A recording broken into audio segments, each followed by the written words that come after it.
Kingdom where we put the real in reality or whatever. Period. Period. I'm your host, Pharaoh. We are joined by our wonderful host, Lee. How you doing, Lee? Girl, I'm doing good. The setup is giving different. The setup is giving budget. She's giving coin. I have none. Okay. But it's giving coin. But it's giving.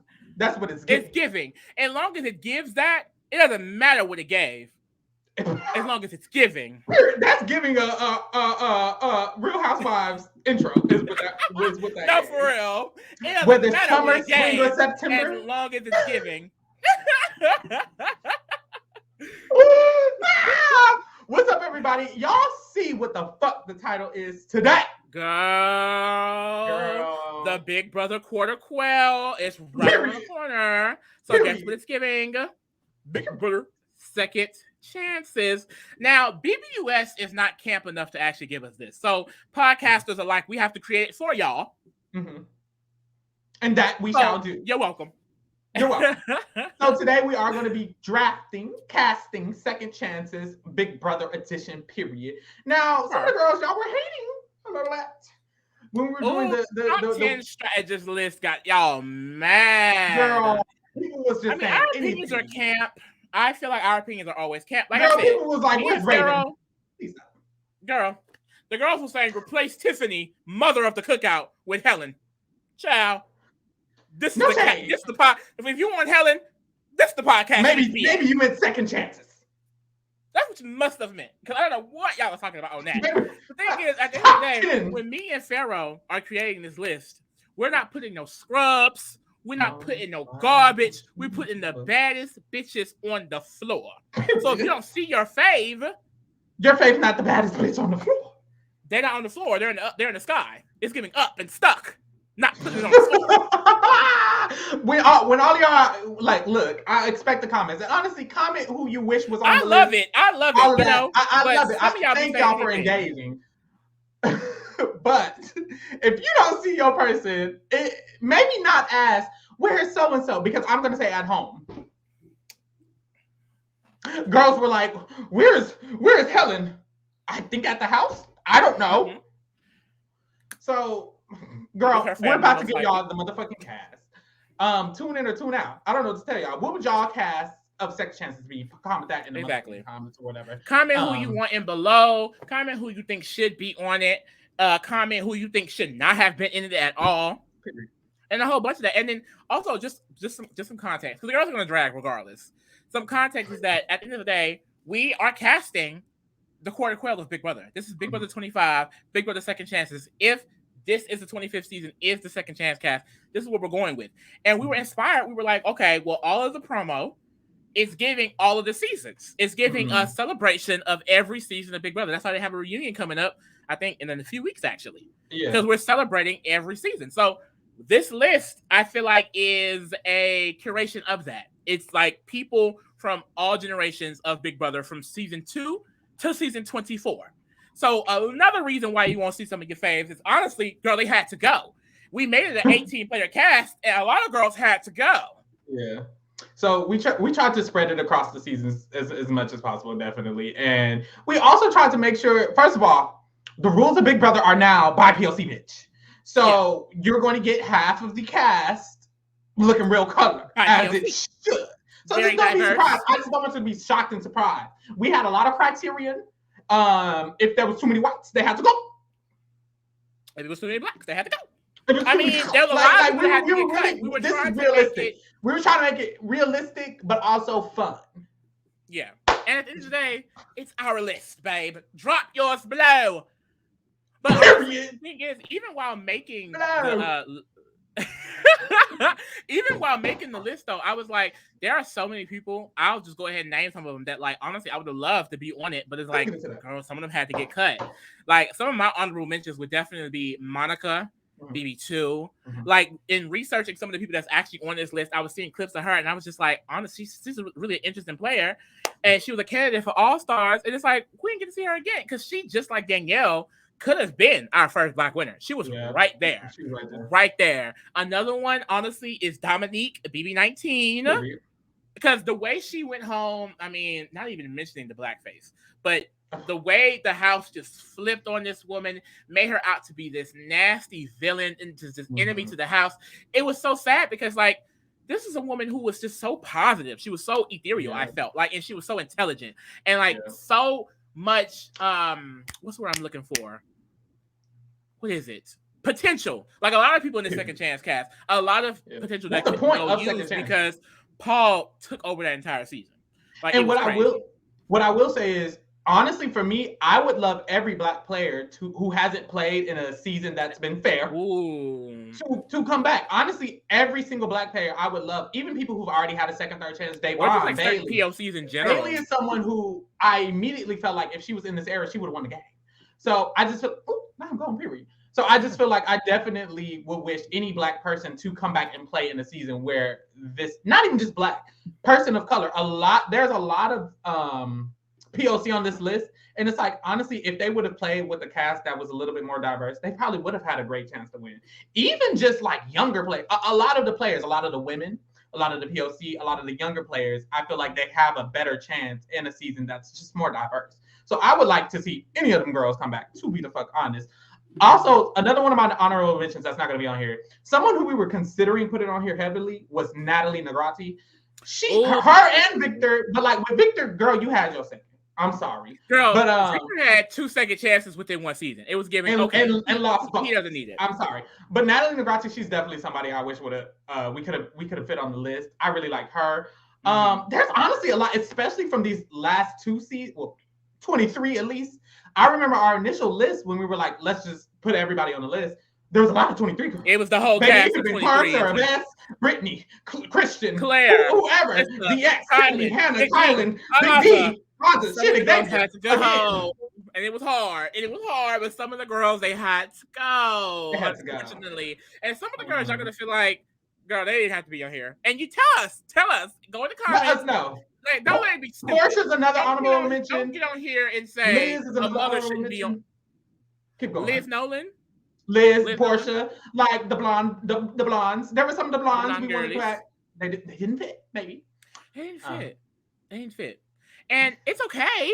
You know, tell us below. But like I said, don't get on here saying a mother shouldn't be on for a stepsister. Don't get on here saying an icon of their season should be replaced by the second place evictee of BB4. I don't know what to tell you.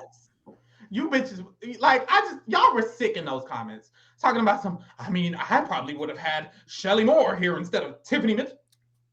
Tiffany and not Helen?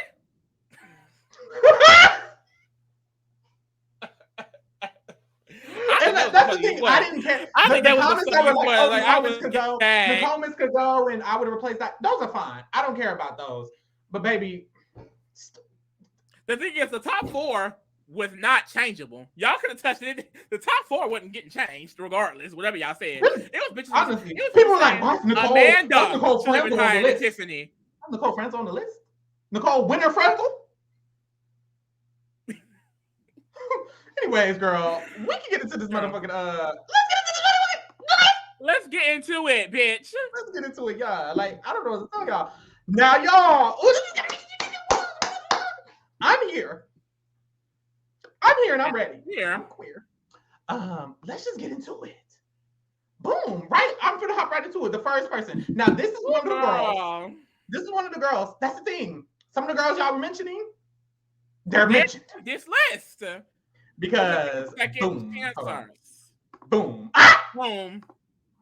Nicole, but not that Nicole. Nicole Schaefer. The OG Nicole. The OG Nicole, Mother Nicole. Now listen, what I will say is when a lot of y'all were like, Nicole should have been here instead of Nicomas and da-da-da, I agree. I feel like Nicole was a very strategic player, was a little bit more savvy than maybe just Nicomas. No shade to the other girls, but I feel like I can see it replacing Nicomas, who was 10 on our list, with a Nicole or some of the people y'all were saying. I agree with that, but specifically Nicole, because I went and did my rewatch on Big Brother 2, and I really, really love Nicole. I feel like, first of all, if you're getting second place, if you make the finals, that's already a big reason to bring you back. Her and Monica. already a big reason to bring both of y'all back as a second chancer. I feel because you literally made it to the end of Final Jam. But what's special about Nicole is she was nominated week 1. Yeah. She was nominated week 1. The target. Week 1, nobody liked her. By Mike Boogie, girl. And Mike Boogie, he was so convinced. He just knew he was getting mother up out of here. And Nicole gave very much, he nominated the wrong one. He got the right one, actually, to put him in the wrong motherfucking place. Mm-hmm. But I think what was so interesting about, because during my research on her, it was so interesting to see, like, how, like, the 180 of her being talked about disparagingly in the first week, like people were not liking her because honestly, her personality, it was giving abrasive. Like she referred to herself as an alpha female. This is the initial Ice Queen, bitch. You want to talk about Ice Queen? Literally. And what I noticed is that it's interesting. It's like the way she kind of flipped the house. It's like she did it by painting this target on Will and the Chilltown Alliance, but they didn't necessarily like her either. Like she was just putting these pieces in front of her saying, well, we all need to come together because they're the enemy and they have to go. Mike Boogie and Chilltown think they're running it, and that's not the case. And it's so interesting because this is the first iteration of the game. Like this girl is campaigning for votes. People are thinking this is the first week of Big Brother ever. Like these are the first 2 nominees from an HOH, and people are just socializing and talking. And this girl is campaigning, getting votes strategically. Like honestly, it was really interesting to see. Yeah, I feel like with Nicole, when I did my rewatch, I was so impressed because, and I've always had Nicole in my top tier ratings when I rated every single player Big Brother. Nicole is in the top. Yeah, where is she in your overall rating? She's literally like top 15, girl. Like, let's get into it. Hold on, I'm gonna pull it up because. The reason I had her so high is because I prioritize control. And I feel like the fact that Nicole was hated and she controlled the strategic momentum of that house, I would definitely give her the credit. I would definitely give her the credit. They were saying it. Like even Will, the people really highly regard from the season, he has several diary rooms of him saying like, if you're not listening to Nicole, if Nicole doesn't like you, you're going to go. Nicole has had a hand in several eliminations throughout the season. These are things that were said about her multiple times. And this is someone who went from being hated by everyone week 1 to in the most popular position for most of the season. Literally. Y'all get this. Now, disclaimer, I average out people who've played multiple times. So if you played one time and flopped and played one time and did great, your average is going to be lower. Nicole only played once. Girl, she's 7. Period. I have this girl top 7 Big Brother players based on this rating I gave. But honestly, the reason was because she controlled the first season ever. No, there's never been a game like Big Brother until Big Brother 2. And she was able to not only control the house, but control the house while being hated by the house. No one liked her, but she was able to pick up her piece of Hardy, lock that nigga in, and literally use his likability to make her to make her say. Because she was still also though she kind of pulled in Bucky in that way as well, which helped her a lot because I mean towards the middle of the season, once people were no longer mad at Chilltown, the house kind of broke into duos, and she was a duo with Hardy, but because they also had Bunky working with them, it was like they were kind of an untouchable 3, honestly, and they used that to take over. Yeah, it was honestly really good. I really like her. Definitely think she deserves to be on this. Also, when it comes to the second chance of it all, I remember feeling like the whole jury sequester thing. Now, this is what I'll say. Looking at the votes, Nicole, she might have still lost. But when it comes to the influence of America, America hated Nicole and they loved Dr. Will by the end of the season. And whether or not it's intentional, you have to know that the jury was influenced by how America felt. Back then, being on reality TV, you're a superstar. Them people knew Krista by name, the world. Damn near household names back then. So it's like these people genuinely had to have been influenced by America, and America hating her. I definitely think that could have played a part in her losing. So honestly, definitely deserves. I think she's a great addition. Love this for us. Also, it'll be interesting to see her play a newer version because I will say, like, some of the things, it's like because this is like the first iteration of the game, like there are just things that like people are not realizing that you can't say or that you can't do. And I think that kind of is what tripped her up with some of the relationships in the game, because a lot of the times what I noticed was it gave very much like, I love you, but you have to go home for the game. Exactly. Like, I don't I don't want to do this, but I have to for the overall game. So like, and I remember thinking like, I didn't know much about Nicole's game until I really did like this deep research that I've done. It is like the comparison of her versus Dr. Will. Like, I can see why, especially in the game, why people would give Dr. Will the vote, because he was charming. You know what I mean? Yeah. Like Nicole, she was unapologetic herself, and she was that the entire season. And towards the end, they respected it to the point of like they praised her game. Like they were saying she's played a great game. Like she's a great all-time player. But you know, Will got the win. So it definitely sucks. It also it's also a social commentary on, you know, women can act a certain way and the man can too, and then, you know, they'll hate the woman and love the man, which could have been a factor in this case as well. But I think she definitely deserves to be on this list. It would be interesting to see like what the evolution would be this many years later. Next, the man of the hour, Zaddy. Boom.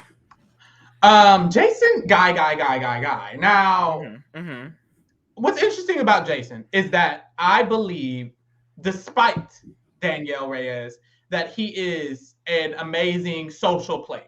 Jason was extremely likable, and he was also very good at playing neutral. I remember on my rewatch, Jason was not in the big alliance that they had that season, but they basically included him in it because they just liked him so much. But also all of the people who weren't really in it included him in it because they liked him, included him with them because they liked him so much. He was so capable of playing all sides. There was this boys thing that they had going on, and Jason was included, but also when they would have game conversations, it would just be them having game conversations, and then they tell Jason the plan type stuff. But they would still tell him the plan. And he still had the ear of kind of every single person in the house in a way, just because he's just naturally likable. Every once in a while, you get these players in the game like Jason who are just naturally likable to where people just want to pull them in. He reminds me of like Tyler. If Jason was the same age and played BB20, he probably would have had the exact same path as Tyler, damn near, because he just is naturally likable, you know? And everyone just wants him in their alliance, and he's just a nice guy. So I feel like without Danielle, he probably would have made the end of this game. Because of those natural skills that he had. But Danielle definitely helped his game a lot. And I think that's why I would want to see him play without Danielle. Because what can you do?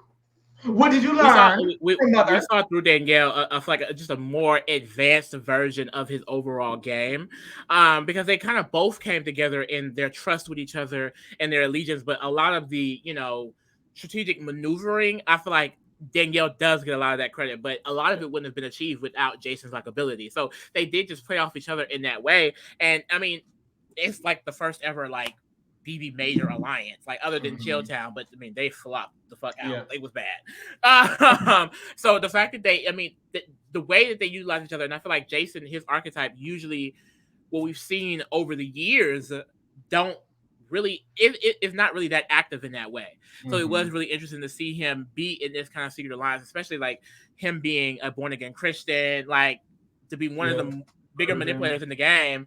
It's like people did not see that coming, and I think that's something that would help Jason, like in an all-star situation, because it's like all-star second chance situation. Because I think he would still be underestimated in that way. Like he does the weather, like he's still a nice guy, like he's still a Christian. Like I think people would not expect him to be in an alliance, to be working with a bigger group and lying to you straight to your face, but it gives that he still would.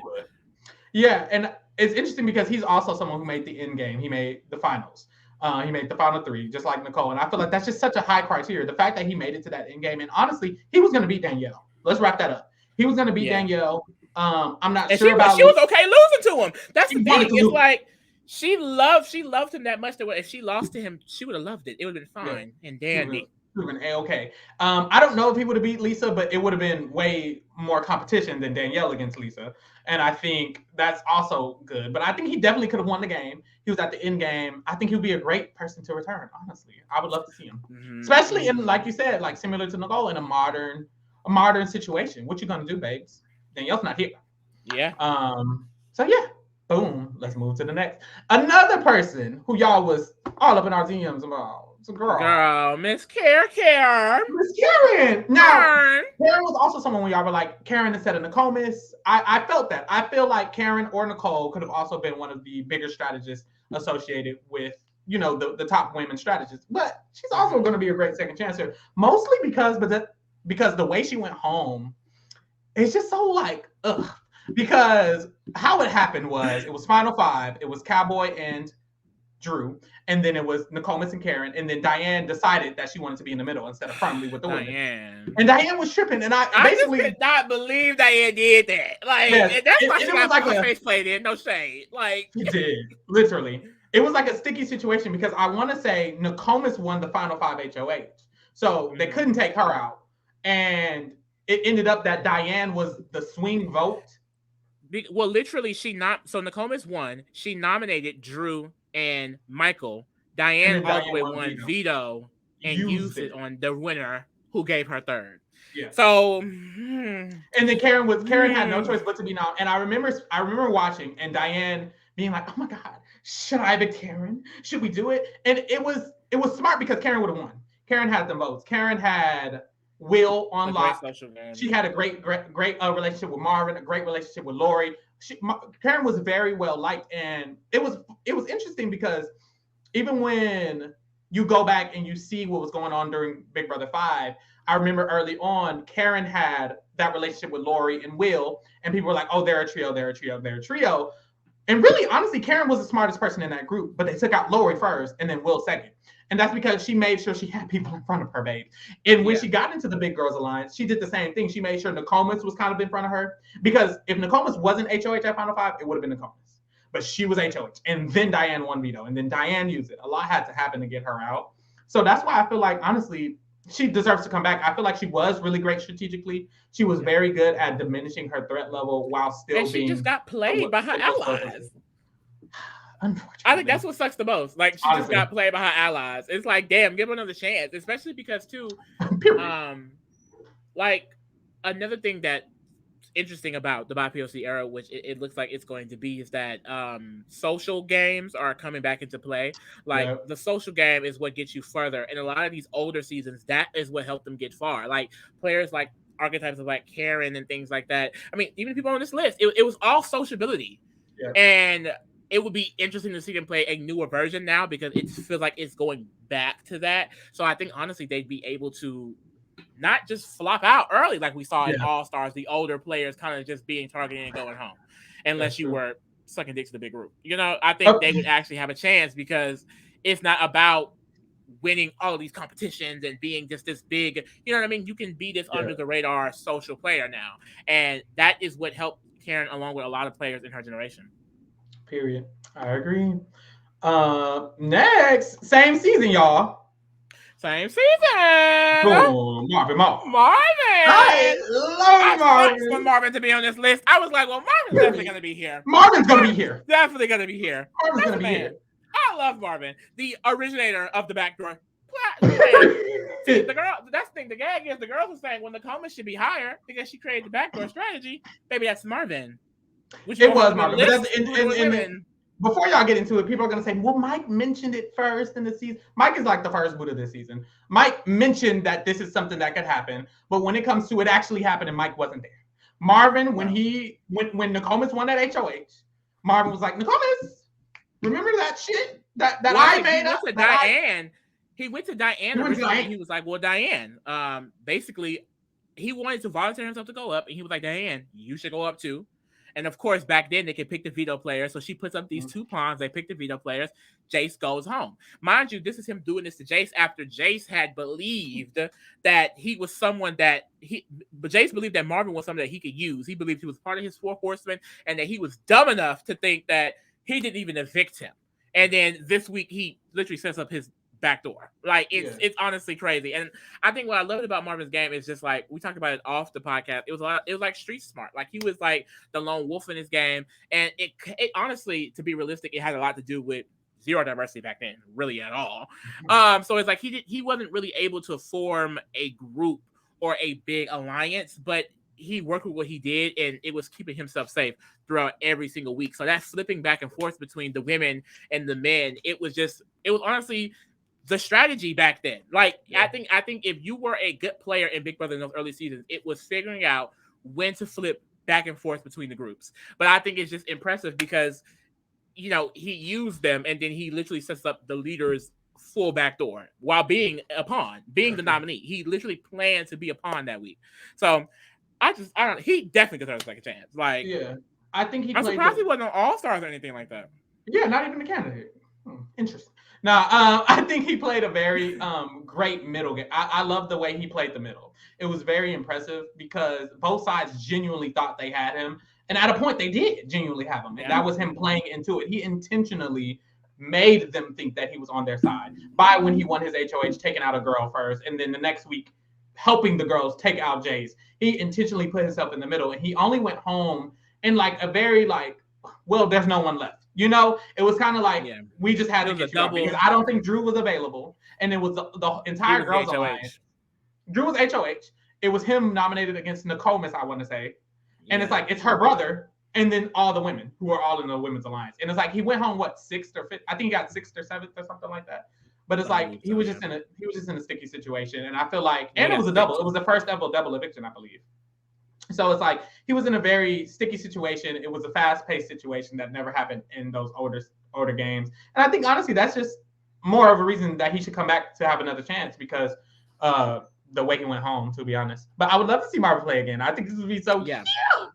And he would be someone interesting to see, like, in the evolution of now we have 50% by POC. There's way more color in the game. Like, you don't have to code switch and diminish your personality too much. You know what I mean? And it happened to the fact of, like, one of the bigger strategies in Big Brother, so many people don't even know that he helped create just because of how much I feel like, marginalized group get overlooked in certain ways. And I think Marvin is a great example of that. And past players. So he definitely deserves a second chance. Period. Next we have Kalia. Kalia. Okay, so this is how I feel about Kalia because a lot of people I think only remember her getting out Lamar. Or just, okay, sure, she helped get out Jeff. She won those HOHs. But there's more to her. First of all, what's the fun fact? Because Marvin won 2 HOHs as a black man. And Kalia was the very next black person to win 2 HOHs fucking 8 seasons later. So already iconic just along with that. But I think what I really liked about Kalia's game is that she was one of the newbie players who avoided going against the veterans. Kalia intentionally forced herself into that veteran clique initially. She forced herself to find a way because what happened was the veterans had a big alliance. Of course, they were going to run the game. And Evil Dick chose who he wanted to be associated with. He said, I want Adam. I want Portia. So he was like, Adam and Portia can be our little minions, and that's it. He did not include Kalia. So when Kalia was trying to be included, she was not welcome. So she's literally forcing her way to find some type of connection, but her pledging her loyalty to the veterans so much. And Shelly did the same thing. But people give Shelly a lot of credit, but I don't feel like people give Kalia a lot of credit strategically. But Kalia intentionally made sure that she was aligning with the veterans so that way she can get an actual connection. She could make it further in the game. And that literally got her to the point in the game where Danielle was ready to flip. And then it was Danielle, Kalia, and Portia against the other 6'5" people, and then she was able to win comps when she needed to. I think Kalia's story is absolutely amazing, and I definitely think she deserves a second chance because she didn't even get a first chance. Bitch, that was you wanted a veteran to win. You wanted a returnee to win. They brought in 6 of the most iconic returnees ever, and of course they were all going to work together. It was literally a duo season. You brought in 6 people who actually knew each other, and the rest were randoms. Like, they set them up from the get-go. Like, a returnee was winning that damn season. The fact that it even came down to a newbie in the final 2 is crazy, and the fact that they could have still won, but it just didn't happen. And we all knew. I feel like if you were watching this, you knew that was going to be the outcome. So it really is unfortunate, but yeah, she had to fight that entire time. And I've seen clips of it's frustrating because I hate the players where it gives, because you're playing the game and it has to be against us because we're in power, we don't like you. You're not a good player. So she's getting disrespected, being called a follower to Danielle. She doesn't have her own game. She doesn't have her own mind. She's not even being respected as a player within the game. And it's well, what else is she supposed to do? Just sit there and let y'all win like Adam was doing? She would literally tell them that all the time. What do y'all want me to do? What should I be doing? Win?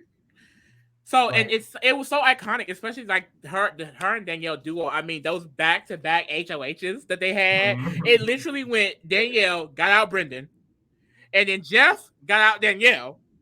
Kalia won and got out Jeff. She was like, yeah, bitch.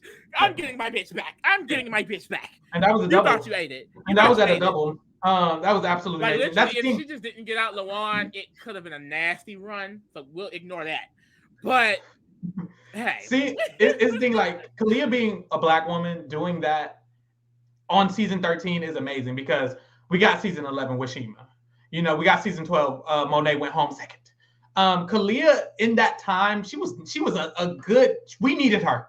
Like she did what she needed to do. Like I'll take it because it was bad for us. And I feel like she's just like a diamond in the rough of those couple of seasons for black players as a whole. Really, like it was. It's easy for her to get overlooked, especially because the season she was in.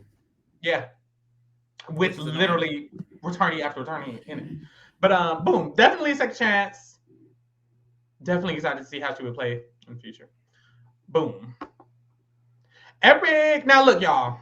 A lot of people love this man. Oh my God, Eric's the best strategist. He would have won if they would. And it's for me, it wasn't giving that for me. Even on the rewatch, I was like, oh, okay, this is a little bit more info than I had. It wasn't giving all of that. Do I think he deserves a second chance solely on the fact that he didn't even get to play the game? Yes. He played very well with the hand he was dealt, which was no hands. It was America's hands. So I'll give him that. And I think that alone, it justifies a second chance. But I feel like when it comes to, oh my God, he's that girl, girl, calm down.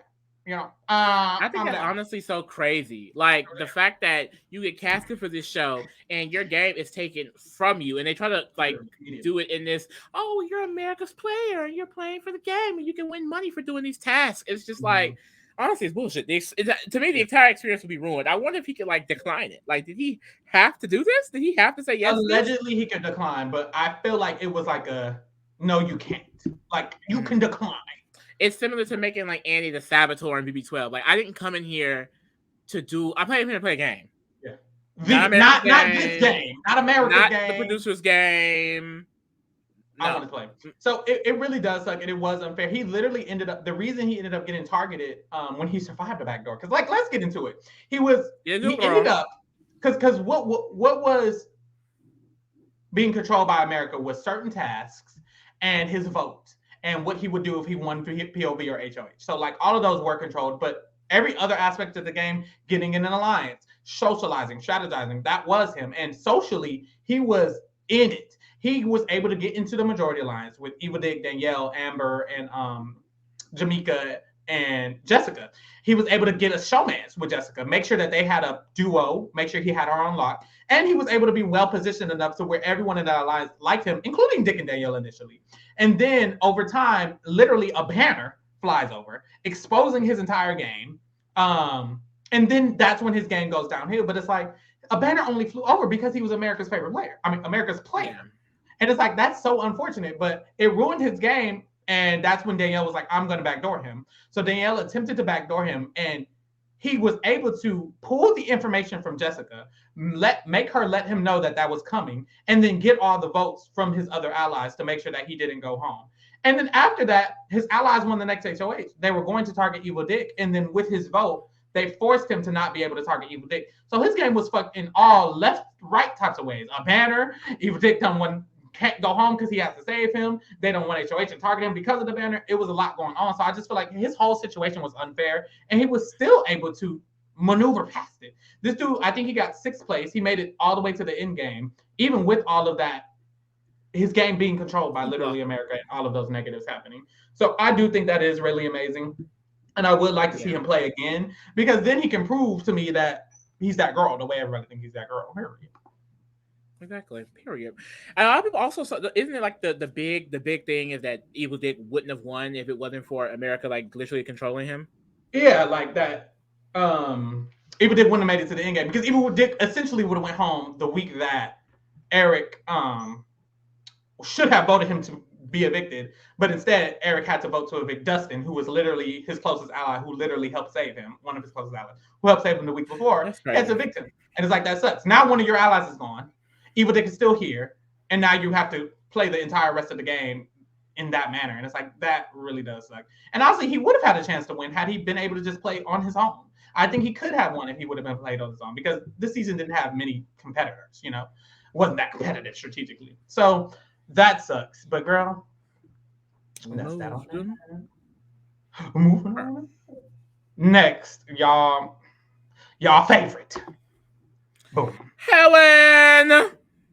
This is really this y'all is favorite. the girl that we need to replace with Tiffany in the top 10 list.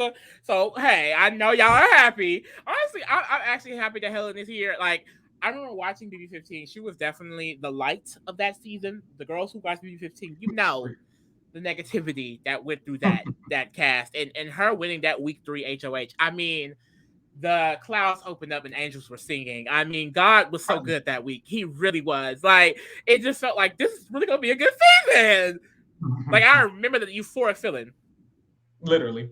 Yeah, I feel like with Helen, it's on a rewatch, especially, it's interesting because she was so intentional. Like, all those beginning weeks where she wasn't in a good position, where she wasn't in a majority, she was like intentionally laying really low. And then she was like, I really need an HOH. She got that up. Helen was, I remember it. Helen was very strategic because she was a part of the dismantlement of that other side of the house, especially with her HOH. But what she did with her HOH, when she used it strategically too, she was like, I know, firstly, in those first couple of weeks, when they needed to dismantle the boys, the moving company, Helen was like, okay, Alyssa has this MVP. We can use this to our advantage. We need to get one of these boys out. So really, Candace came up with the idea. But Helen helped implement the idea.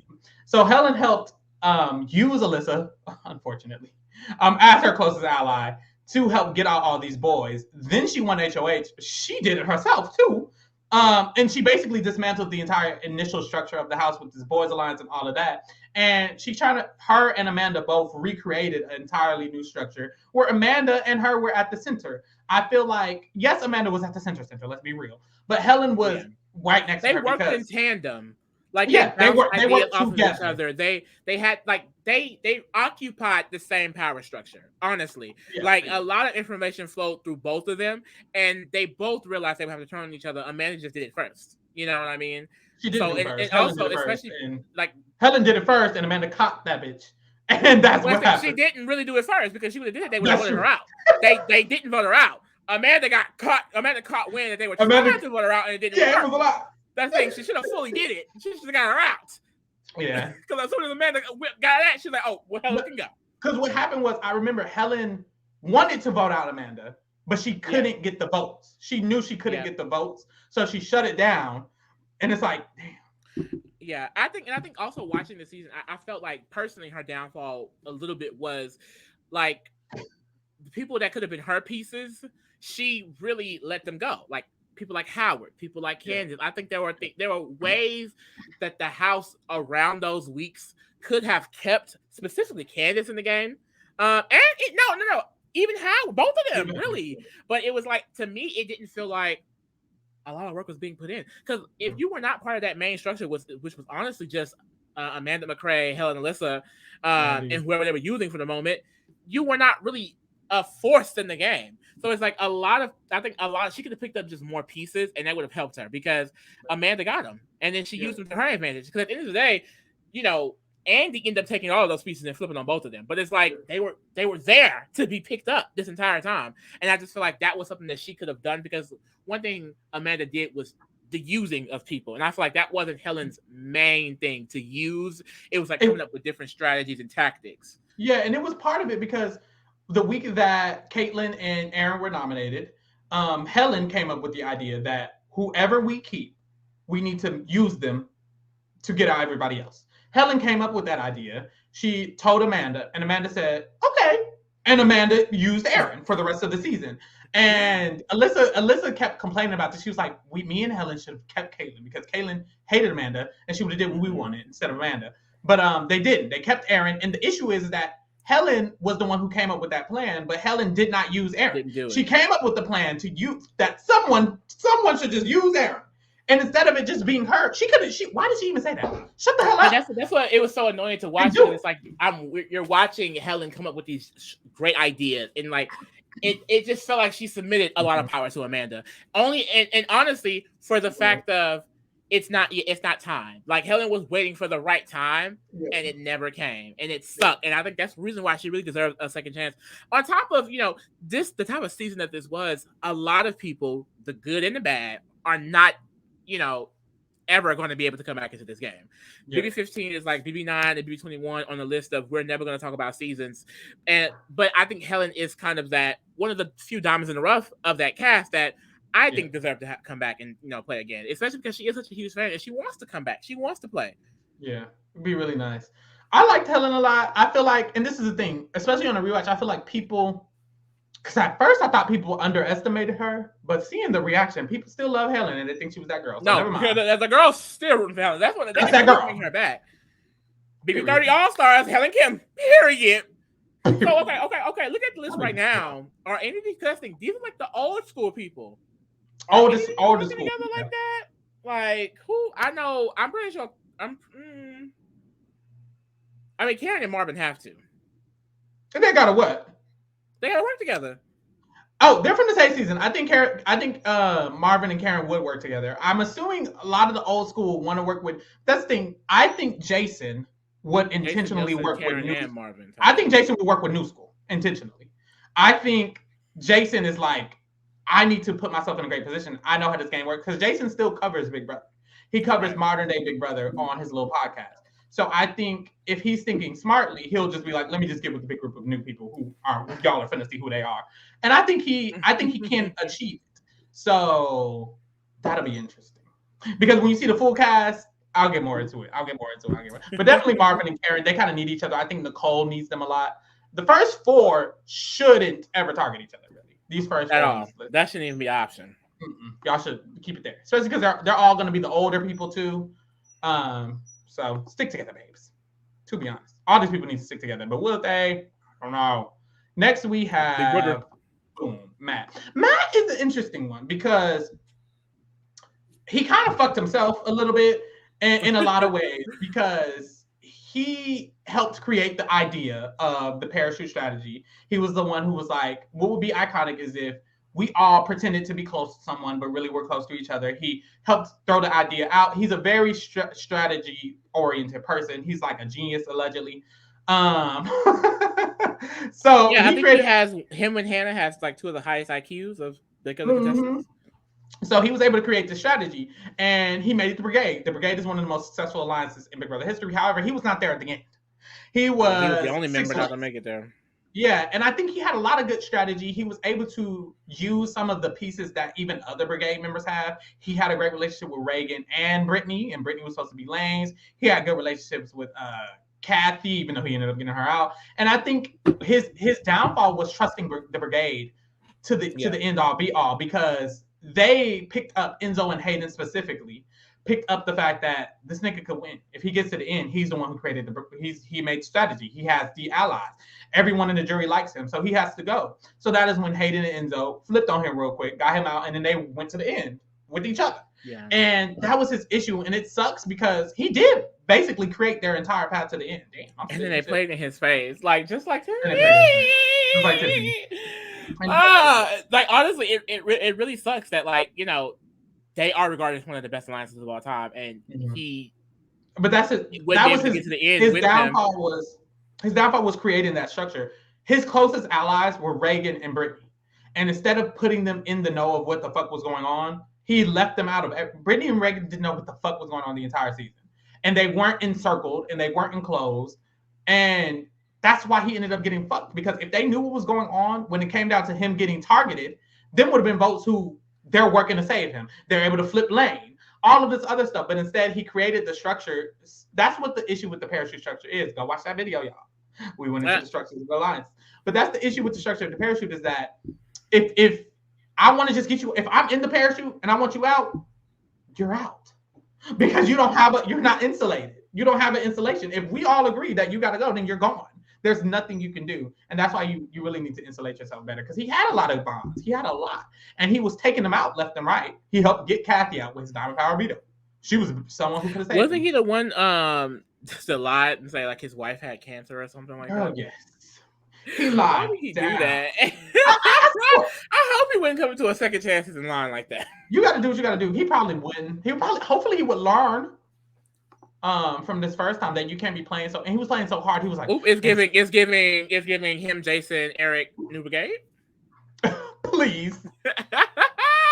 I don't think they would do that strategy. That strategy wouldn't be that smart, honestly. It only works if you're tied by something Opponents. you got to be tied by a lot. Like you got to be really, really loyal because it didn't even work for him. He went home. Yeah. It only another 3 though. So he's gonna make sure he won the 3 now. Next we have a mother. A mother? Boom. She was just on the top 10 list. Now, one thing I did agree with y'all. Y'all were like, Vanessa could have been above 1 or 2 people with the rule. And it's funny that y'all said that. Because y'all were like, if we're talking about strategy, Vanessa should probably be 1. And me and Lee literally had a similar conversation because we were talking before, and I was like, well, I feel like we should put Vanessa higher because we're honing in on strategy. Her strategy was great. She was just bad. And we talked about it. And we were talking about how, well, strategy comes in different forms. You have to be strategic about your social relationships or how you are treating people and all of this other stuff. And I think it opens up an interesting conversation about how strategy really bleeds into every aspect of Big Brother, not just strategic ideas. Because y'all are talking about strategic ideas. Like when you're doing, to me, I think anything done with intention could be seen as strategy, whether it's talking to certain people or just being social and being friends with, like all of that can be strategic. It's socially strategic. Like it, it really can be implemented in all facets. And I think the one thing that lacked for Vanessa, for me, is just that she was not aware of, like, honestly, well, one, she was not really good at lowering her threat level. Like, people knew that she was a threat the entire time. So that's why I think the build up of her going home was like, it was obvious for Steve to make that decision. Like, of course you were going to win the game. You know what I mean? The thing is, which was great, she kept maneuvering and coming up with deals and coming up with different ways to, digress the situation and stay. But it's like, she had also gotten herself into that. So it's like, it honestly kind of goes to the Dan versus Derek situation. It's like someone who is consistently hated but getting themselves out of it, are they a better player than someone who wasn't able to be hated at all? And I think continue. I just think, and that's what hinders a player like Vanessa, is just that, like, people really were not attracted to her on that level. Like, people really, like, even her own allies didn't like her necessarily. They knew that they needed her, but it didn't go past that. It like Steve, like, he knew it was a transactional relationship. He knew he was being used, so he used you up until he didn't need you anymore. It, like, when you look at players like, honestly, Danielle Reyes and Tiffany, you have people that want to throw away their games for them. No one was throwing away their games for Vanessa.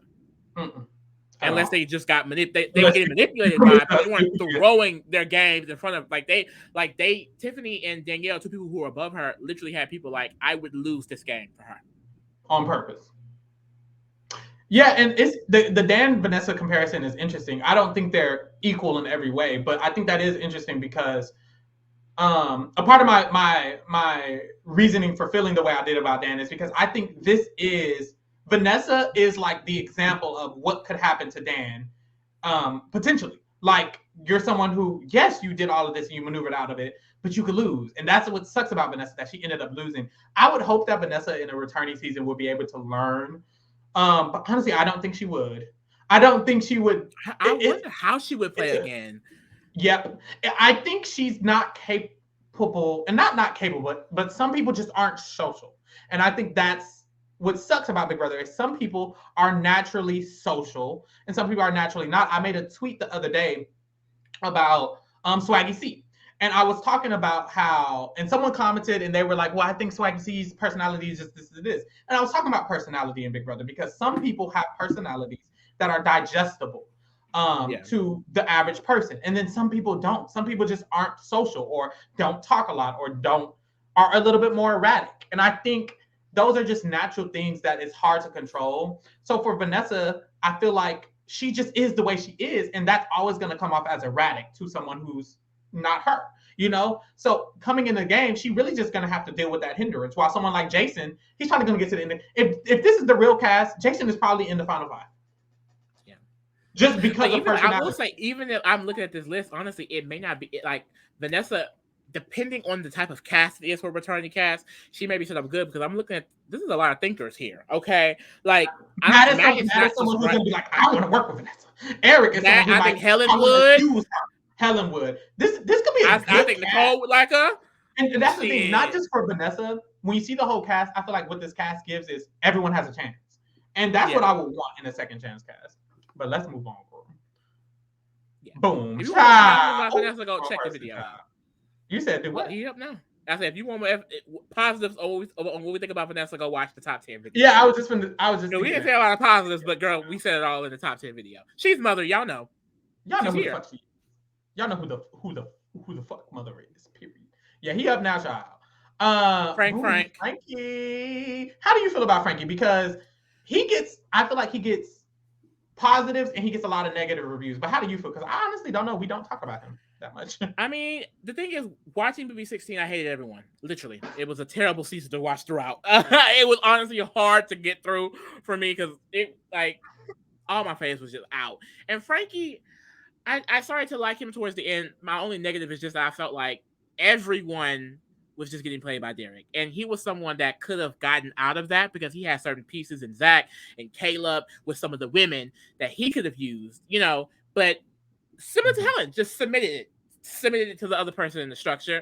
And, he became this target for this group. And then once he, digressed it and, exposed by him being Ariana Grande's sister, it almost felt like, well, now he's just back with them. Like now he's not coming up with any type of plans to now get them out. I think that is what Frankie was lacking. Like he's someone who can win competitions, who was so socially great that he can get in these big groups. But I never felt that he had a plan to get to the end.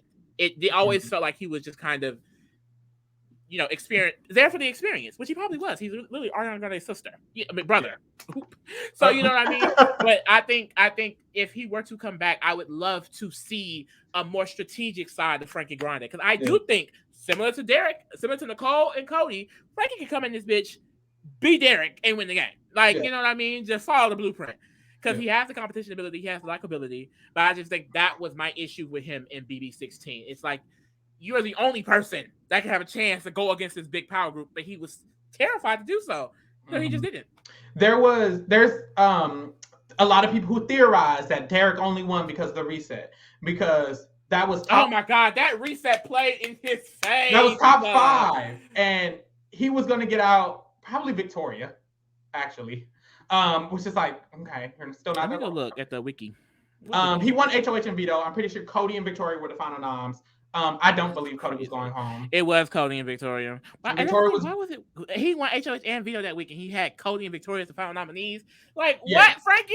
And that's the issue. Like he didn't want to win the game. That's why I don't understand why people were claiming, well, if Derek would have lost, and it's like, I mean, Frankie wasn't taking out Cody nor Derek. He was taking out Victoria. Caleb won the reset and then got him out. Someone that Caleb was close to Frankie. Yeah. Like, how did you Derek was able to convince Caleb to take out his closest ally.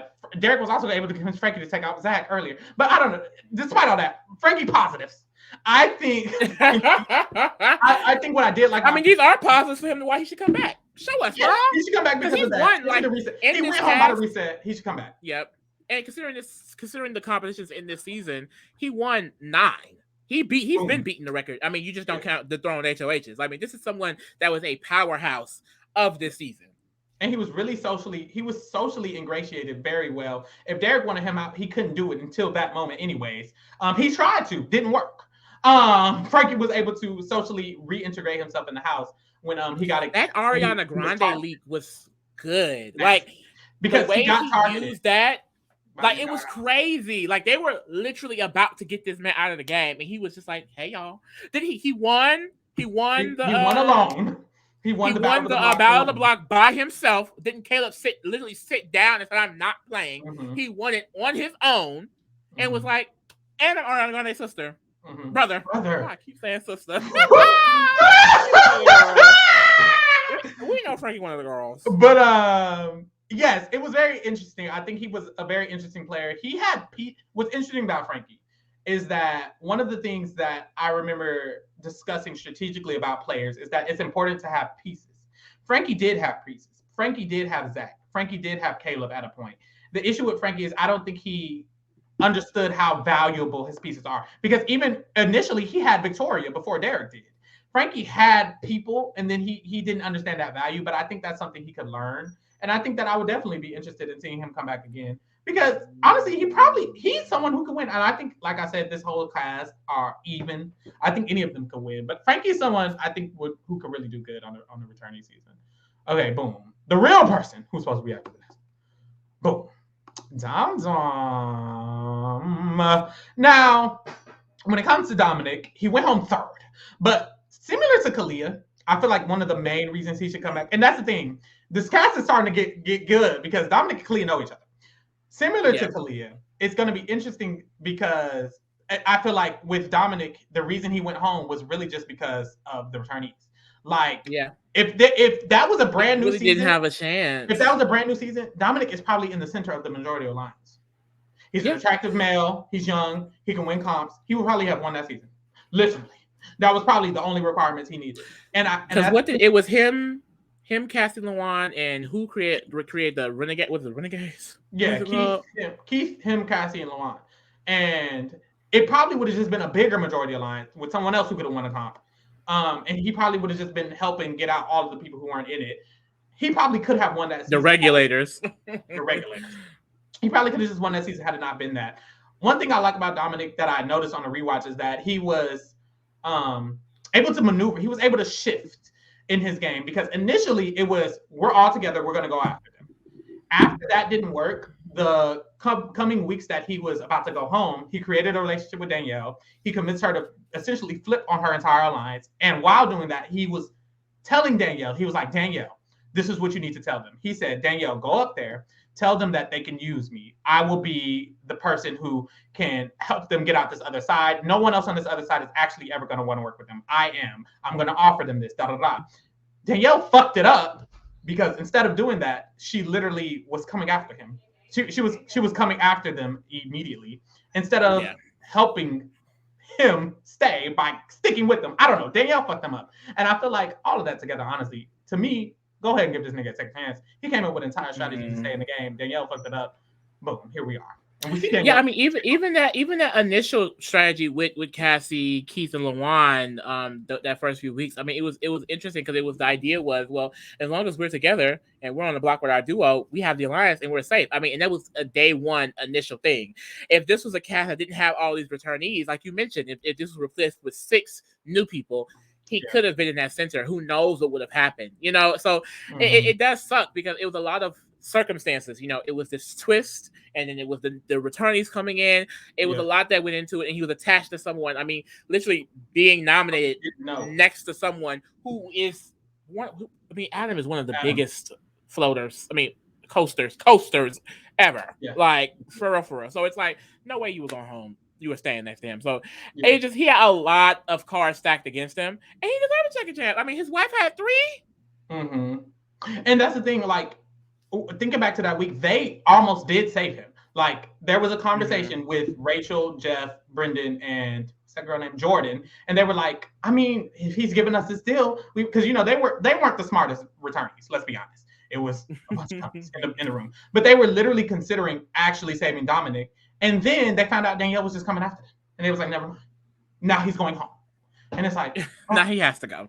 But yeah, he'd be a cute one in many ways. I mean, I'm already starting to see, the Vanessa Frankie alliance. Wait. I don't know why. I'm not sure that would actually be a thing because if Derek has anything to do with it, he'll tell him to go after Vanessa.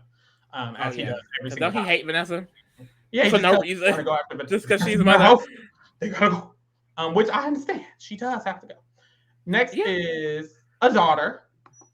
Boom. Haley would eat. I'm sorry, y'all. Haley needs to come back. Haley will come back. Me and Pharaoh have manifested this. Haley's gonna come back. Manifested this for a while. She has to play again because I feel like Haley is just a textbook definition of a younger player without that many experiences cannot have their full potential in this game. Screams potential. And that was Haley to a T. Mm-hmm. I mean, one of the only members of Faute that clocked that Tyler was not to be trusted. Didn't tell nobody. Didn't even tell the audience, girl. And that's the We issue. didn't know until she got the tell power. us.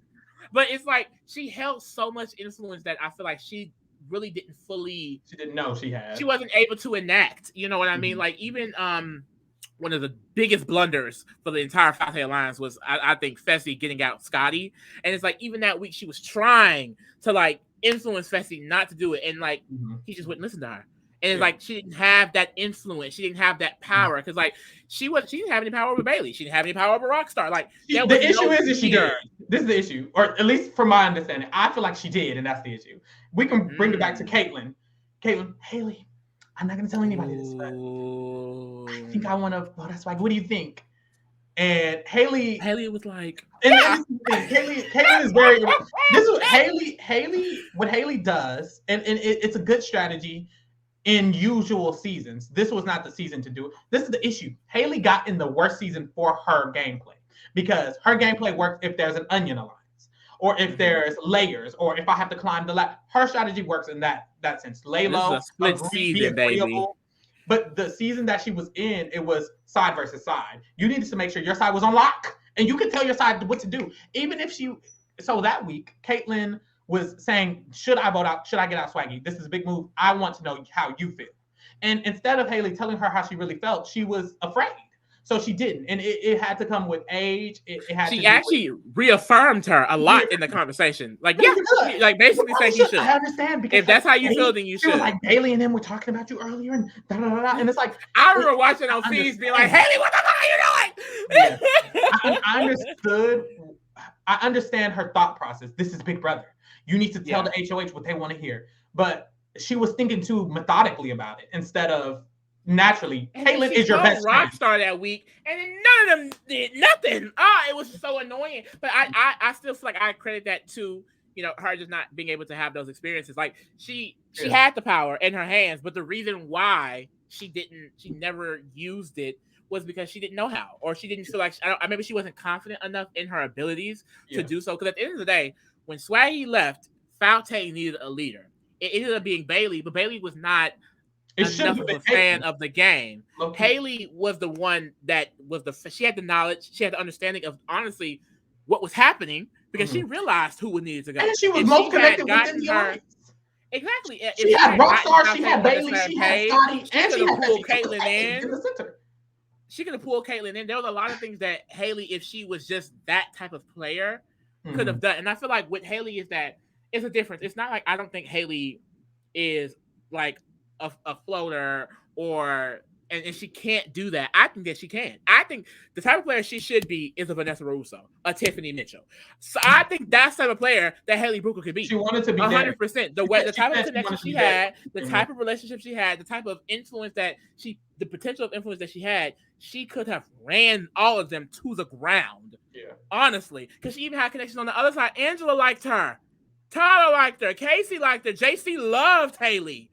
I mean, there was a lot of things. If she just honestly I'm going to lead this group, she could have, it really could have worked out well for her. But I just think it was the age, honestly. And basically the age caused her not to be confident enough or not to be, sure enough in her abilities to be able to do it, I feel. Because it was like a lot of times, like you said, like when she won the hacker and she put up Tyler, she didn't tell anybody. And when it happened, even her own alliance was shook because in their minds, Tyler is working with us. That means, Haley, you've known what we all know. Tyler ain't shit. And we thought y'all were all stupid. But the whole time, Haley knew she didn't say anything. You have to tell your allies. You don't even have to they say, have to be aware. You don't have to say, y'all, we're voting out Tyler. Don't do that. You could just say, do you think Tyler maybe voted out? She knew Tyler was the one not voting with them the entire time. And when they're running around who flipped, instead of her thinking, do y'all think it could have been Tyler? Instead of that, she's sitting there. Because that caused the cautiousness. That led to Fessy in his week. Well, Scotty got to go. Haley, you should have locked Scotty in that alliance been in. Because that was Scotty was your number. Because all these people were your numbers. If it was all locked, it would have never happened. Yeah. And I think that's specifically for her game. That's what she needed. If she was going to stick with this group and Swaggy was gone, she had to step up because she had the cards to do so. Yeah. Because Bailey tried, and I think if Bailey was a bigger fan of the game and she knew more about Big Brother, it would have been fine. But she just wasn't. Yeah. And a lot of these people, I think another thing for her is honestly, another comparison is just like what I was saying about Helen or Frankie. It's like the submitting of your power. Yeah. Like a lot of these second chance people, like numbers. It feels like that. It's like you're like, okay, I'm just gonna allow you to take it. You have it. You know, and it's like, don't do that. You don't have to do that. Yeah. She felt like she did. All right. Because that's the thing. It's like if you choose to be the submissive version of the gameplay that you have and you end up losing it, like I feel like it's all for nothing. Take the risk and win it. Yep, literally. I agree. She wanted to play like Derek, like I'm the stealthy undercover. You know, there's a figurehead to the lines who's swag. You have to play like Derek in the Onion season. Like, girl, this was Yep. Because that's the thing. If this was just a big majority alliance and the other side was just all scragglers, they probably would have won the season. Because that's just all scragglers. We'll just take them out one by one and we're good. And this is the majority, but that's not what this was. Like. And the thing is, it sucks because the main issue was that back to back was nasty of her HOH getting fucked up, Rockstar going home, and then Fessy stupidly getting out Scotty. If they were able to have those weeks back, it could have been a whole different game for her. Because that was another issue. She was the most liked from her side. She was the last one standing from Foul. I think she always was going to be the last one standing. If they were able to knock out some of their numbers, it could have been a whole. You would be the last one standing in final 2 as the winner. Child, next. We move. I think we did that before. Like we were like, what if this didn't happen? Oh, mother's on the screen. Let's shut up. Yeah, we are similar to Vanessa.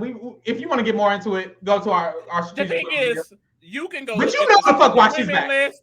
You can watch the cookout analysis. Why the cookout is the best alliance? The final player rating. We praise her in all of those. So just check one out. Honestly, you know why she's back. I'm not even finna play with y'all. If you know why the fuck she's here. You don't know.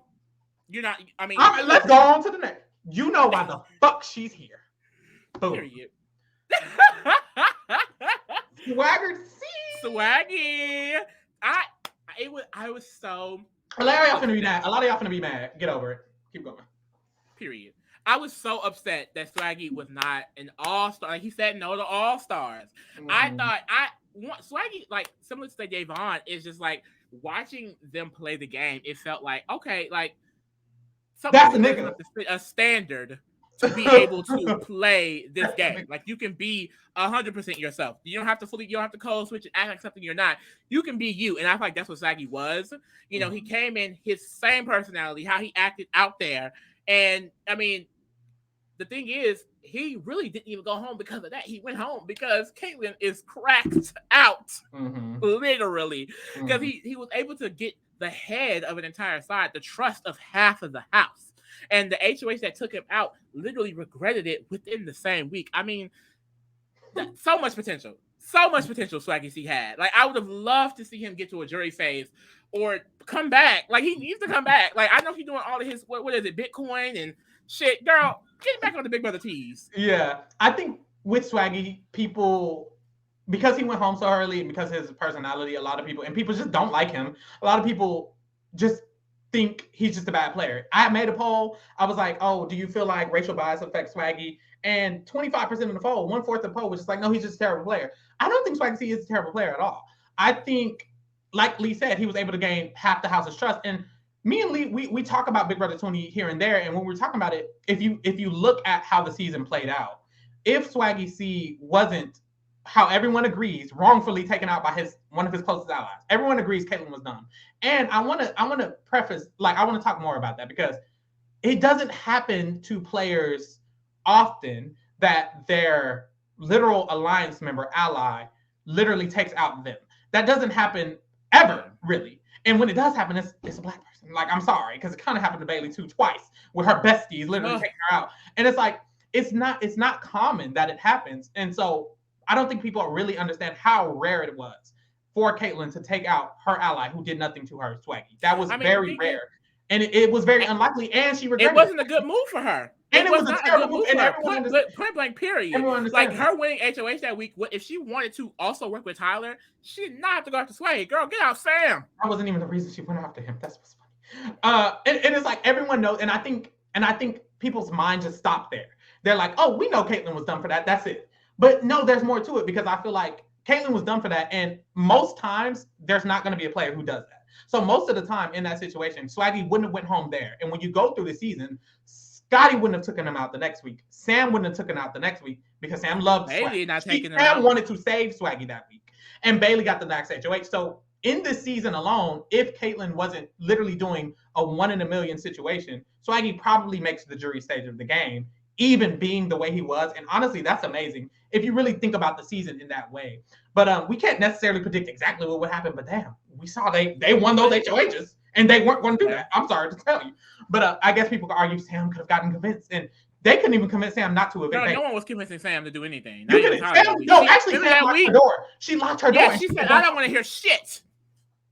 Nothing. Have a good day. Tyler was like, well, don't you think? No! She didn't want to hear nothing. She didn't want to hear nothing. And that's how you know Bailey would. You know how you know Sam would have did it because the week Bailey went home, she didn't vote her out, and they thought she was going to. Bailey literally would have stayed in the game if Scotty didn't fuck up that week because they had Sam's vote. That is what's crazy. And I think going back even to the beginning of the game, you can argue that Swaggy's approach was abrasive. You probably would argue that because of who he is and what he looks like. But when you look at the comparison to a Winston, there's a lot of similarities with Winston. But or even Angela doesn't get those same insults and things like that. Or even Angela, who refused to talk to them. Exactly. The house. But keep going. And then even how the strategy went, it was like literally Winston created a group and approached the HOH. Swaggy created a group and approached the HOH. Winston approached them first. I think Winston and Tyler have more things in common. So and they approached them first. Boom, with a set group. Boom. Okay, level 6. Swaggy approached them after. So of course he's not going to choose Swaggy's alliance, but as the HOH, if I'm now in this level 6 alliance and I'm loyal to, well, of course I'm now gonna have to target this other alliance that just got brought up to me. So like it's like it was all really circumstantial. It's not like that first week it was Faute is bad because they're doing this and this. It was literally an alliance approached Tyler first and he went with it. So the other alliance then had to go, and that's the thing. That's what kind of caused the split because it's rare when the other side of the house is paid out to you so easily. Like as the HOH, he got both sides of the house coming to him and saying, well, we're this side of the house. So instead of sharing information with Swaggy's side, it all went to Winston's side because Winston and them went to him first. So it's just, he had such great instinct that first week because to have a whole side loyal to you to the fact of like, none of them were flipping. None of them wanted to go to the other side. They were all loyal to Swaggy. He was seen as the leader. Because he was. And I think even in those earlier weeks, like him and Fessy tried to do this foursome with Brent and Winston, which would not have been bad for either of the 4 of their games. But Brent and Winston was like, we're not doing that. We're not working with you blacks. Let's be honest. And I feel like it's just at the end of the day, you could tell. I mean, Swaggy's alliance, it was a bunch of people who could relate. Sam went level 6. That's what happens in these seasons. And it kind of was just split down the middle that way. So I see his eviction, like I said, is very just circumstantial, especially with how Caitlyn was. Yeah, I agree. I feel like a lot of people, what I noticed is that a lot of people don't like him. So it's hard for them to separate what the actual gameplay was. But I feel like when it comes to actually Swaggy in the game, people remember his diary rooms and they remember him yelling and screaming. Swaggy was the opposite in the house. He didn't talk to a lot of people. Feeds, when he did, very cool, calm, and collected. And when he did talk to people, it was very a monotone thing. When he was approaching Brett and Winston, he was like, "Hey, Brett, can you bring Winston out here?" Da, da, da. He's not the way he is in the diary room and in real life on videos. Not even in real life, because in real life he's monotone too. But on videos and when he's performing, literally damn near for TV, he's not the same way. And I think people mix up his diary rooms with how he actually was in the house. In the house, he wasn't being wild and loud to anybody. He was approaching people. He was making alliances. He was forming connections. And I think people mix the two together because they don't really remember. But if you go back and watch the season, Swaggy was chilling. I'm sorry. And not even in a way where he wasn't playing the game, because a lot of people are like, well, he didn't talk to them. He wanted an alliance with Brett and Winston. He had Scott. For him to have Scotty in the first place, like he had someone like Scotty who isn't necessarily like him. He had people like Rockstar. So, girl, it's giving second chance. I like Swaggy. I think he'd be definitely give a second chance. And I also think he's a good player. I don't think in a by POC season that Swaggy would do bad at all. And he would do better. I was just gonna say that, because starting to be 20 and up, we talked about this off the podcast, even though it wasn't a 50% rule, they were still starting to diversify their cast just a little bit more in general. And then also younger generations of people, Haley's the first Gen Z person. It's like, it was just a more diverse cast. So I think there's another reason why Swaggy was even able to get into this power position, because I can see how in a less diverse cast, where he probably doesn't even have a black woman to even showmance, which is a usual thing, it could have been way worse for him. But he was able to bond with people that knew his personality, that knows who he is as a person. And this is what they spoke about in the house. This is why I love Rockstar, because Rockstar keep it so real. But I remember she spoke about in the house, like, she grew up around people like Swaggy. So the way Swaggy speaks, the way Swaggy acts, it's not it doesn't make her uncomfortable. Uncomfortable. She doesn't care. And it the aura from a lot of people on the other side of the house gave, I don't like Swaggy because he reminds me of Devin. He's loud. He's gonna blow up. He's this, and this. They literally called him Devin 2.0. He looks nothing and acts nothing like Devin. So, the proof be in the pudding. We gotta be thinking we fucking crazy and making shit up. Period. Next. A mother, a daughter. A daughter. Because she said she said she's not a mother until she wins All Stars. But baby, come back and win second chances too. Okay. Y'all know why she's on this list too, but let's get into it, because a lot of people, I feel like Hannah gets overlooked a lot. Hannah reminds me. I was just gonna say that Hannah reminds me of like Haley a little bit in the terms of like Haley. I was gonna say a lot of people think like, oh, she doesn't deserve it, and she was just a flop and da da da. And then there's a lot of people who do stand her, but I feel like with Haley, it's like to me, it's similar to Tiffany. She was someone who put in a lot of strategic work when it came to the alliance of the cookout, and then she went home the second of the cookout, and I feel like that alone makes her deserve a second chance. But honestly, Hannah's entire path to me screams second chance. Her improvement throughout the season was crazy, because she started off, she wasn't even in the cookout. Then she got included, and then she was finna be targeted. She got herself saved, and then after that, she's creating the strategy to get the cookout past the twist. She's creating the strategy to let me make a final two with Alyssa. Y'all don't even know about this. Now I have a final two with Alyssa, just in case. Now I have a final two with Hannah, with Tiffany. I'm trying to make a final two with Helen. And Christian. Xavier, my big brother. She was chilling. And what I loved about Hannah's game is that everything for her was very intentional in that way. The people she spoke with, the people she talked to on a daily basis, it was for a reason. Like, I talk about this all the time, but the iconic flip of making Christian in one conversation go from targeting her to not. The entire cookout, Kyle and Tiffany, Xavier, none of the girls could do it. Who did it? Hannah, baby. And I think she's in the perfect position because she's someone that can be underestimated, but is someone that is just under the radar, socially and strategically just on top of it. I think you're right. Like, it took a while, mainly because people were just not giving her information. Once she started getting ingratiated fully as a player and she knew all of the cards, like, it was so easy for her to figure out, okay, we need to do this to get this person out. If we do this like this, it was like everything was like, girl, a math problem. Ain't she a future doctor? Like, this mother! Like, she's going to get her fucking BA, whatever the fuck, MA, MD, and she's going to come back and win 30. PhD. Hannah China, PhD. She can be my doctor. Dr. China. I'm only going to Dr. China and Associates. Period. But honestly, though, I just think she's someone that has a lot of potential, and also like she gets overlooked a lot because her closest ally was Tiffany, and Tiffany is mother. And so I think it is like, okay, well, it's the idea that, well, she was just following up behind her, but if you watch the feeds, that's just not true. I think Hannah definitely had her own game. Hannah considered taking Tiffany out a few times. She realized that this woman can beat me, so I have to be aware of that. She had her own, honestly, bubble of strategic power outside of the cookout and Tiffany. It's just at the end of the day, they all gave it up for the greater good of the cookout. So if she needed to use what she had, the bonds with Alyssa, the bonds with Xavier, and things like that, I think she could have, but she didn't because it was all for the cookout. So much like every member of the cookout, even Xavier, I'd love to see play again, mainly because they were forced to do it for the culture and do it for the cookout. But clearly y'all couldn't be on this list, y'all. I'm sorry. Yeah. All right, girl. Same season. Boom. I mean, now this is the hot take. Apparently, I didn't. It's crazy because going off of Big Brother 23, I was like, no one's gonna think Derek X is a hot take. Like, duh. But girl, so many people are like, Derek X. He's That never. gags me. You I think he's coming back? genuinely like liking someone on a cast like Derek. I really enjoy watching him. Not win. just Like, you, everyone. He almost he like won $100 every time. He was winning $100 for Big D. I will say, if y'all think CBS is not going to bring him back, y'all are crazy. This man did BB23, The Challenge, and then Amazing Race, baby. He got 3 checks in 1 year. Okay, so he's whenever they have a returning season, DX, who now lives in California, will be right down the street in that y'all need to Big just Brother wrap house. that up in y'all minds. He's definitely coming back. But when it comes to and potential, he like deserves it, I DX think so. definitely has it. Like, he was not a fan coming into this game, so we had to watch him learn the game from some of the best players, Tiffany being one of them. And so it would be really, really interesting, honestly, to see him coming back in a season without Tiffany or Hannah.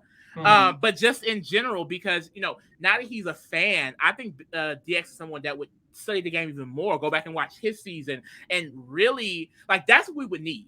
Like, people were comparing him to Dr. Will. Like, he was saying that the producers compared him to him.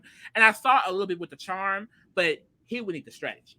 If DX locked in on Big Brother strategy, that nigga would be unstoppable. I really think so. I think he has the charm, the competition ability, and he was already overall presence to be able to take it to the end and win. He's extremely social, extremely likable. A lot of people like him. And I thought he was really strategic. DX was, for example, I believe, either the first or one of the first people to want to target Xavier, the winner of the season. And to me, that shows they had to convince DX not to target Xavier. And it was something going on that he wasn't even aware of. But that's the thing. He has a great intuition, I believe. Targeting Christian before Christian targeting him. That does not happen often. That does not happen often where they're like, I'm just going to do it. Y'all are going to have to be mad about it. Yeah, the girls were like, we're not with it. And it has to happen. It has to happen. And it was also good because he wasn't going to do it if they didn't agree, but he requested that they agreed. And then when they did, he was like, I'm going to do it. And it's interesting because usually people miss that shot. Christian missed the shot the same season, you know, and it's like, usually people miss that shot or don't make a move fast enough. And DX is not that type of player. Like, he learned quickly that I need to make the move as fast as possible. Yeah. Whether that's Xavier, which he wanted to do, or Christian, which he did. And it's interesting. And it's funny. He only went home. And of course, this applies to everyone. But I feel like with him, it's heavy on he really only went home because of the cookout. Like dead ass. I mean, the girls loved him so much, they was considering bringing him in. They were like, he could be maybe he should be Devin. Ozza was saying it. They loved him from DX, and I think outside of the cookout members, he was the best set up. I mean, DX easily could have won BB23 if they were not playing for the cookout. Yeah. Because he had Hannah, Ozza, and Tiffany.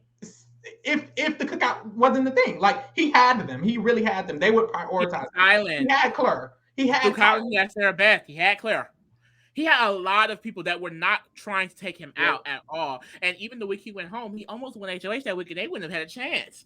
Like, and that it goes back to his competition ability. I mean, I think he's a very well-rounded player, just point blank, period. Because even when the jury phase started, which was really interesting, him and Claire, the fact that they were still trying to figure out what's happening with the game. Like, that just shows, I feel like these are good players because they are still consistent. Like, okay, what is wrong? Something's not clicking. We have to figure this out up until they left, you know?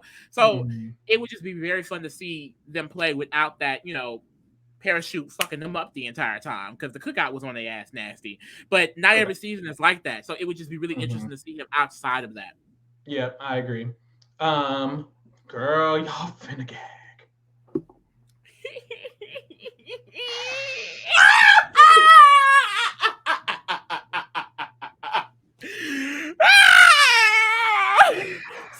Some people are really happy, and some people are like, "What?" Now, let's talk about the realisticness of it. First of all, it's confirmed that Amira is on the challenge. Baby, they're bringing her back. They will bring her back if it happens. So realistic, I think that's done with. When it comes to the reason I feel like she should be on here, let's be real. When Paloma left, Amira said, I run this shit. I'm sorry, she did for that 1 week. It gave 1 week. Amira is definitely, like, for me, it feels like it's the potential of Amira again. Like, it's like she had a lot. She wasn't a fan for real. Keep going. Though. I just want to say that. Well, I was just gonna say she wasn't. You're right. She wasn't a fan for real. So she's also someone who was learning the game. I think if she had a better sense, she wouldn't have got played in the way she did. One, that thing. On top of that, she was twist screwed. Nicole was definitely a target in front of her, and I do think that she would have been able to rebound if given the certain scenarios. But she was thrown into a twist on the Festy Bestie week, and the previous week, so much damage had been done that she just physically was not able to undo it because someone needed to go for them to create the leftovers, and it had to be Amira. Like, just point blank period. Like, she kind of just got dealt a really bad hand. But the time she was there, I mean, like I said, watching her learn the game, like create these alliances, earn her power structure. Like, that week 2 when Jasmine was HOH, she really centered herself well. So it was crazy to see it all just downfall in week 3. I was shook. Like, honestly, still gagged that Amira went home that early. I thought she was going to be in jury for sure. So I just think that, it will be interesting to see her play again to see where that could go for her. Yeah, I agree. I feel like what was interesting was we got day 1 feeds that season. So we were able to see night 1 feeds. So we were able to see everything progress. And what was interesting was how initially Amira wasn't in the Pelos pack. It was Paloma, Monty, and they were thinking of the third girl. And they were initially like, well, Jasmine's closest to her. Alyssa and Paloma were more close to Jasmine. But along with Fat Phobia, they were like, we should probably do Amira instead. Because they thought, oh, Jasmine could win. But it was also Amira's work. Amira worked to create the closest bond with Jasmine and Paloma and Alyssa. It was to the point where Amira was the closest to everyone in the girls because she grew into doing that. She also was the first person who wanted to use Taylor before the leftovers. Amira was the one who said, Jasmine, we cannot get out Taylor. We need to get out a boy. And we need to make sure we bring Taylor in and use her. And I feel like Amira was going to continue to want to use Taylor even past even the week that she went home. But she didn't get a chance because she went home. But I think it was just interesting to see that she was thinking so strategically. And she was able to center herself in the what's that new alliance that was called? The old school?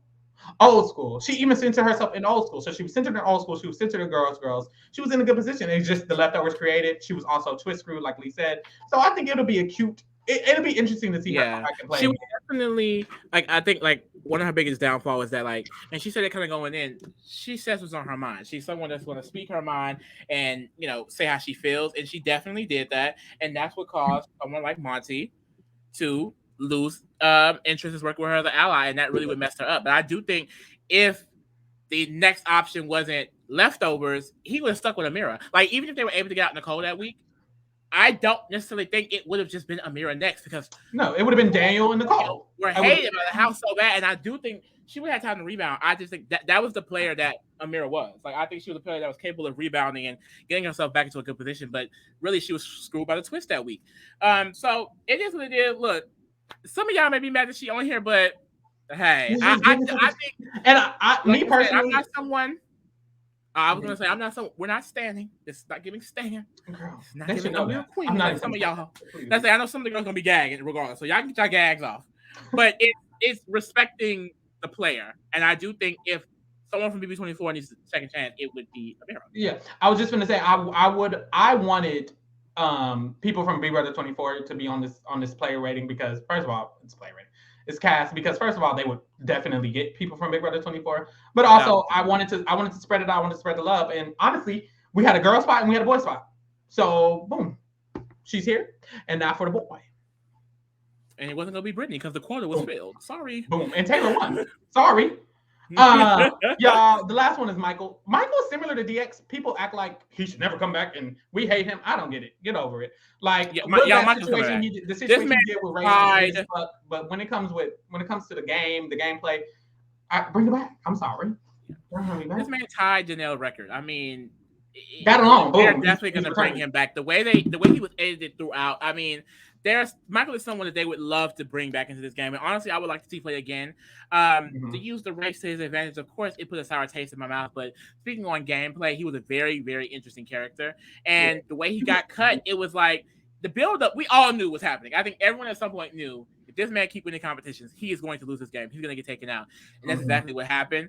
But it would be interesting to see him kind of play again. Is he going to be trying to win everything? Is he going to be back in this competitive mode of I have to win, and go down the same road? Like, it would just be really interesting because I think a big thing in Michael's a big issue with Michael's game is his complacency overall. Like a lot of things, I feel like he kind of just let go or just kind of go with the flow overall.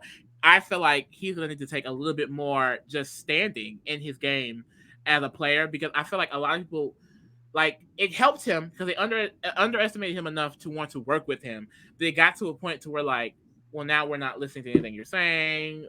You're kind of just winning competitions, and so you can go. You know, it was like, well, Kyle was forming this alliance, and he was kind of just going with that. The leftovers form, he was just kind of going with that, and that's why I felt throughout the season like I recognized him as a good player, but I did think he was a little bit overrated because it wasn't to the level of oh my god, like I think he was that girl, but it wasn't giving like Dan Dr. Will. And I do think it can be at that level. It wasn't given that yet. Yeah, it wasn't. And I think that's the issue with people. People are able to recognize that it wasn't given that, and then they go overboard. And they're like, Michael should just never come back. He wasn't even good. But it's like I think there's a middle ground, and I think with Michael, he just falls in that middle ground of like he was good in his way, but he wasn't amazing and great. But y'all, a great second chancer. A great second chancer. Here's the cast. Period. How do y'all feel? How y'all feeling? I know some of y'all are mad at some of the girls. Who would win this season? Who is winning? One of the bottom row or Haley. I think it would be a bottom row plus Haley alliance. Literally, that would be a 7-person. That's it. We know for a fact, like 23 and 24 working together. Yeah, it would be a 7-person bottom row and Haley alliance. Or it would be just the 23 and 24, which is I don't know though because it's like. Do you just go to the end with Hannah? You're not just going to go to the end with Hannah and Tiffany DX. You know what I mean? Yeah. Especially like it will break up, but I think initially it's going to give this. Mm-hmm. Initially, it's going to give this. I feel like they kind of need to stick together too. What are they going to do? Make an alliance without them? Honestly, I see it being old school versus new school. Like it could honestly go Dominic down versus Haley up. The issue well, first part would be Dominic down too. The issue is that the old school is going to be like, for example, Dominic is going to do exactly what Danny did. I need to get in close with these young guys, and I can't work with the old school, and I want to go against. I just don't think it's definitely just not going to turn out like that. Like I feel like it's proof enough that these new age seasons, it is going to get messy. I can see Amira winning and being like, Tiffany has to go. Yeah. or even just someone else winning. If Helen wins an HOH, she's nominating Tiffany and Hannah. Good luck. Or Tiffany and Michael. Good luck. I honestly though, if when you come in, but Jason knows Hannah. That's some tea. But like I feel like initially just coming in general, it's like it has to be old versus new because like you said, like some of these people they just need each other. Like and that's like Haley definitely shouldn't be a little to be 23 and 24. You just Swaggy like that honestly either because I mean they're actually I don't think Swaggy would be loyal. So I think Swaggy is someone who would win HOH and Swaggy would definitely not give a fuck to Michael and DX. Swaggy would Michael and DX while being in alliance with him. Low key, probably. So I can see DX Swaggy and Dominic being close. Swaggy and Dominic. Dominic HOH. Real close. Oh, you think Swaggy and Dominic? Swaggy and Dominic when Bailey and Danny hate each other. But I honestly think they would vibe with each other, personality-wise. I'm sorry. I think Swaggy and Dominic would. Because they're the same age. Like, a little, like, DX is a little bit younger. Swaggy and Dominic are very relatable. Eric, Matt, and Jason are old. So is Marvin. And then DX is young. And then Frankie and Michael are gay. They're the two straight young boys. Really, all it would need to be to make this season perfect is equitable. Because if they were to do the regular ass endurance, physical, girl, these young people coming in and eating it up. And that would just be boring. Frankie, but eat it up. I will say, like, it would. I feel like it definitely wouldn't just give. Like, basically, unless the first 3 HOHs went Hannah, Tiffany, DX. It's not just going to give. Which it could. That's the thing with these seasons are so similar. Our competitions are so similar in seasons that are closer. So these people just have experience with these type of competitions way more. Michael's probably going to win the first HOH. That's why hopefully it would just be like a complete revamping. So in our version, it would be. Period. Our version, the first HOH would literally be randomized. It would literally be pressure cooker. Yep. Hold that back. But yeah, y'all. Wait. What? Why is Big Brother not camp like this? Just imagine if the first situation is literally pressure cooker, right? The house guests, they go into the back. This is any season, not even just this season. Okay, go. As they go to the backyard, they enter the pressure cooker, and then when all 16 is there, HOH started. Good luck.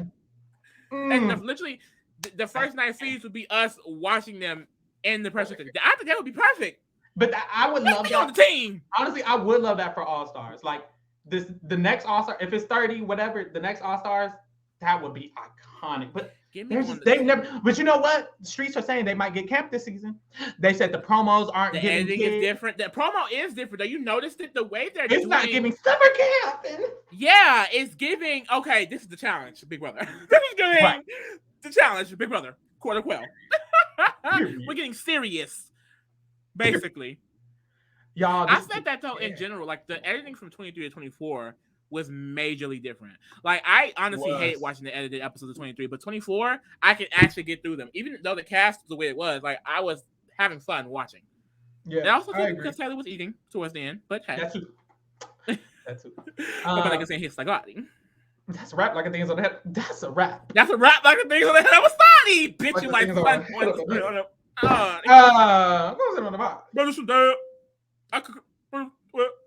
that's the cast, y'all. That's the cast, y'all. Let us know below if you mad. Who you mad at? Because I know some of y'all are mad. Who y'all mad at? Who y'all think shouldn't be here? Like we said, who y'all think should be here? Who are your memorable options? And girl, throw us some more ideas. What do you want to see? What do you want us to talk about throughout this season? Because Big Brother's still a month away. It's not here. It's not here. Not here yet. But yes, y'all. Thank y'all. Make sure y'all subscribe. Follow us everywhere at Reality Kingdom. Reality Kingdom. And bitch, we